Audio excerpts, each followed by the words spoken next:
Housework? Why would I ever do that? Such menial tasks are meant for someone of your lowly status, like a housewife. If you don't want to be called a parasite, you better work hard. I tried my best to hold back my emotions after hearing those words. My nails dug deep into my palms as I clenched my fists tightly. I had always been on the lookout for an opportunity to get back at my sister-in-law who looked down on me for being lowly. My name is Charlotte. I have been married to Mark for about 2 years. Initially, after our marriage, I intended to work alongside Mark. I can't let my wife work. It's against my pride. I'll earn, and I want Charlotte to stay home. However, due to his somewhat old-fashioned belief that I became a homemaker. Being a homemaker is quite challenging. I wake up early to take out the trash, prepare breakfast, and pack Mark's lunch. After Mark leaves, I clean the house, carry heavy grocery bags, and prepare dinner before he returns. Then there's dishwashing and cleaning the bathroom. There's always so much to do. With no time to rest, I sometimes feel it's better I'm not working. Around our 2nd year of marriage, Mark proposed, How about living with my sister? She said she wants to live with us. I think you two will get along. But I haven't really talked to your sister much. Will living together suddenly work out? Why this sudden proposal? We don't have our parents anymore. It's dangerous for a woman to live alone these days. I'm worried about her living by herself. Mark adored his sister. Having lost their mother at a young age and living with just their father and sister, it was natural for Mark to look up to his sister as a mother figure. In Mark's stories, his sister was always kind, wise, and dependable. Mark was enthusiastic, saying, Now it's my turn to protect her. Just meet her once. I'm sure you two will get along. He persuaded me and I agreed to meet Sophia. A long time no see, Charlotte. Hello, Sophia. It's been a while. I hope we can get along well from now on. I had only met Sophia once during our wedding greetings and didn't know her really well. She's an ambitious career woman, a graduate from a top women's university, and works for a major company. Mark often bragged about her, saying she earned more than him. Talking to Sophia, I could tell she was highly intelligent, probably due to her education. She was quick-witted and pleasant to converse with. She was stunningly beautiful, with every detail from her hair to her nails meticulously taken care of. I felt a twinge of jealousy when Mark commented on how beautiful she looked. We enjoyed our conversations at the cafe, and in the end, Sophia paid for everything. Seeing the thick wads of cash in her expensive-looking branded wallet, I couldn't help but get excited.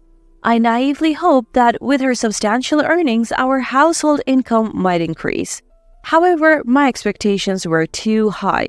Living together was fun initially, probably because I treated Sophia more like a guest. I treated Sophia like a guest, which might have been why things were smooth initially. Sophia was in good spirits and even gifted me some barely used branded items, saying, I don't need these anymore. You can have them. I thought the three of us could live happily together. However, about a month into living together, Sophia's true colors began to show. Like Mark, Sophia had a high sense of pride. She constantly bought branded bags and accessories to compete with her female colleagues. Once the trend passed, she would discard them.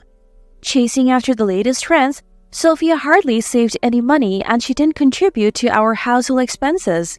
The branded items she gave me were just things she no longer needed. At first, I was happy to receive them, but soon I was overwhelmed with the sheer number of items she pushed onto me. I later found out that Sophie moved in with us because Mark wanted to save her from paying rent. She avoided rent to buy more branded items and Mark had planned it all. Had I known this, I would never have agreed to live with Sophia. Mark had kept this from me when deciding to live with Sophia. Mark, doesn't this bother you? Oh, what do you mean? When I criticized Sophia, Mark seemed unfazed.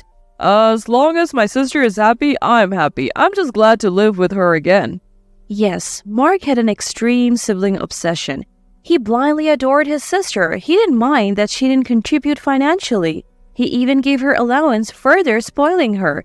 This made Sophia even more arrogant. Sometimes, when she wanted to buy an expensive branded item beyond her salary, she would ask Mark for money. "If Mark doesn't lend me money, I'll have to borrow it," she would say, putting me in a tough spot. Mark, thinking he was being relied upon, happily lent her the money. It would have been fine if she just contributed. Our income remained the same as before. Sophia moved in. However, Mark giving her an allowance meant our expense exceeded our income. Plus, having an extra person increased our living cost. I had once asked Sophia, "Could you please help with the household chores?" But Sophia looked down on me saying, "Why should I do such menial tasks? That's a job for someone of your lowly status. I work hard and earn my money, you know." "But you don't contribute to the household expenses." "How I spend my money is my business." That's right, Charlotte. If you talk back to my sister, I won't stand for it. Mark turned out to be such a good boy. Sis. Mark murmured as Sophia affectionately stroked his head.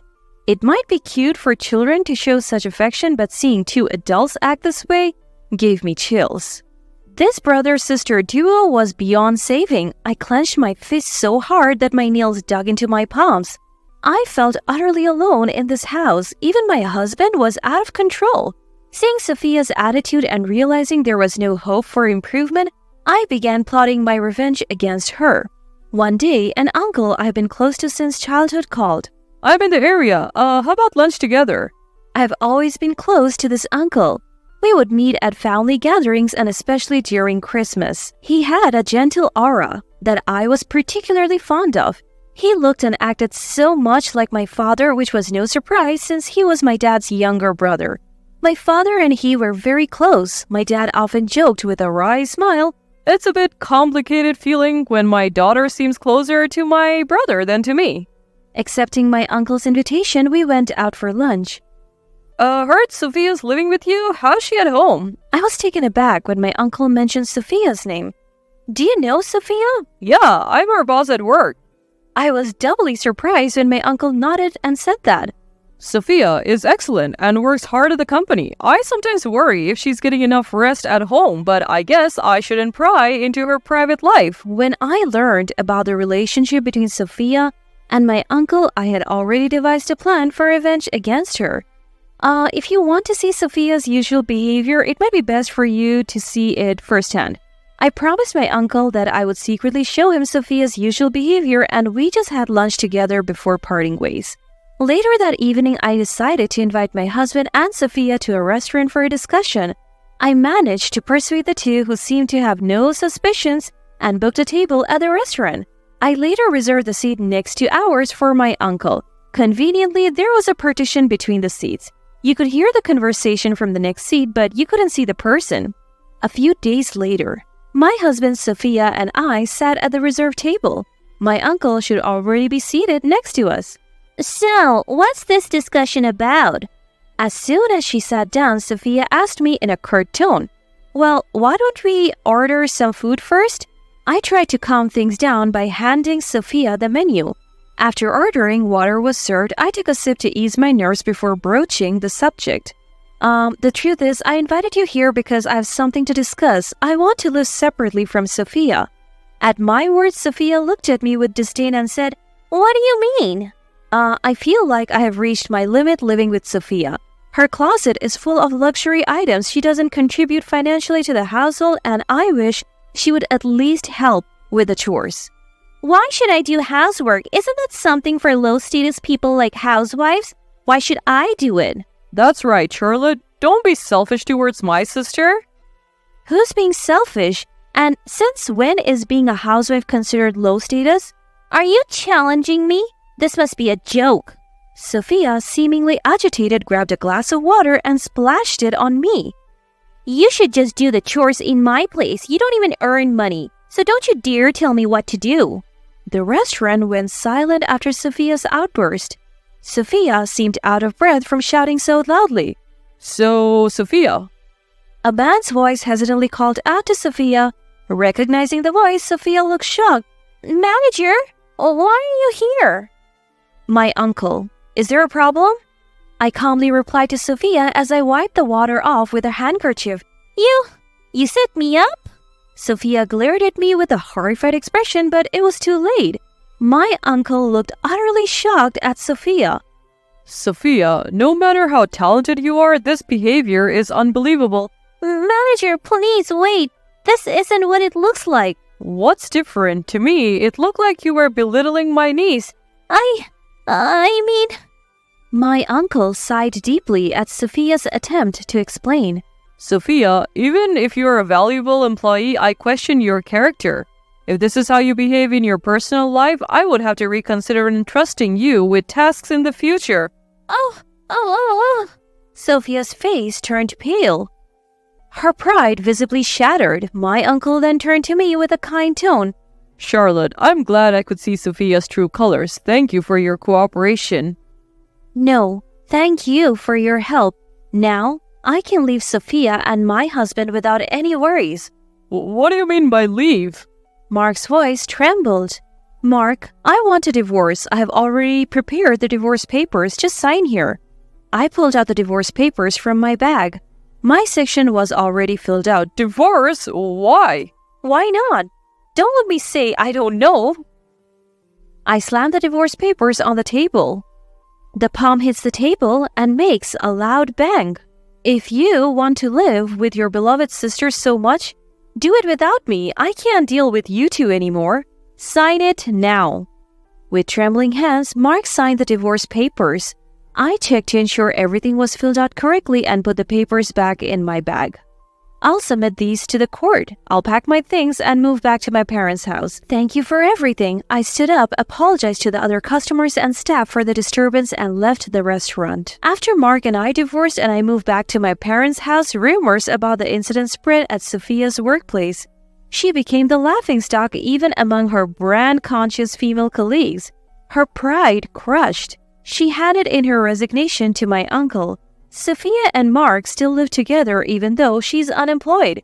Sophia refuses to lower her living standards and doesn't do any housework. At first, Mark tried to juggle work and household chores, but it became too much. They argue daily, with Mark shouting, "Sophia, help out a bit. You're not working, so at least do some chores." Why should I do chores? You said I didn't have to.